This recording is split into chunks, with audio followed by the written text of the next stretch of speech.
Hey, what is going on? Welcome to this video. Today we're going to see how I painted this plein air sketch.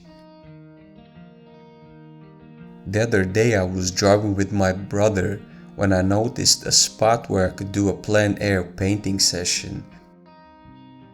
It was near the highway, surrounded by meadows, trees and just greenness all around. And I kept it in my memory so that after a few days I can go ahead and visit it. I find it interesting that there are these ordinary places, at least to some people ordinary, that can be a huge inspiration for others.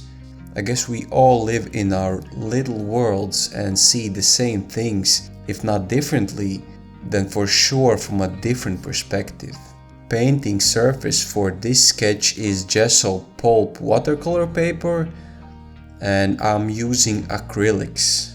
For quick sketches, this is my go-to surface as it is really easy to paint on and it is really easy and light to carry with me.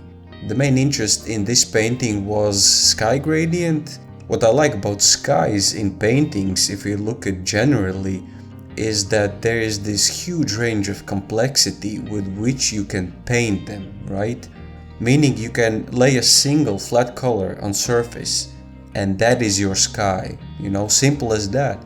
Or you can add gradients, you can add clouds, you can add multiple colors in all of this, whether that's gradient or clouds, and suddenly it becomes so beautifully complex. I think I could paint skies all day, and we can't take them for granted. I think, such a huge and powerful beauty above us, only if you stop and look for a while.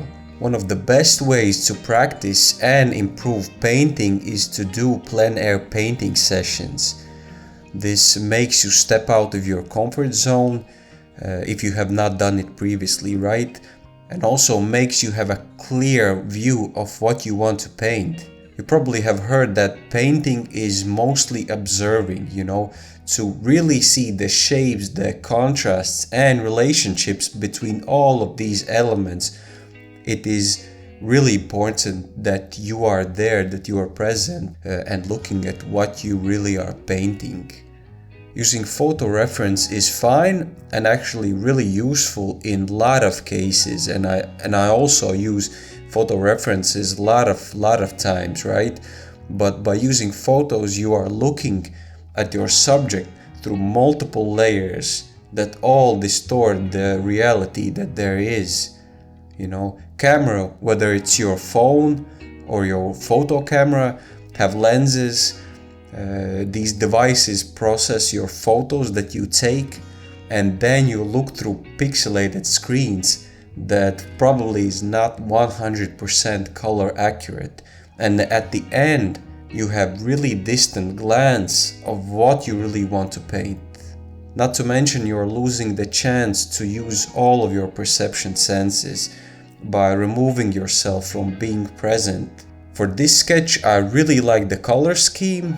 It's really simple, but overall I really like how it works together, and I really like the cloud-sky relationship in this sketch. One thing I would like to practice is painting more trees and foliage, but I think that is for another time. So thank you for watching and see you next time. Bye!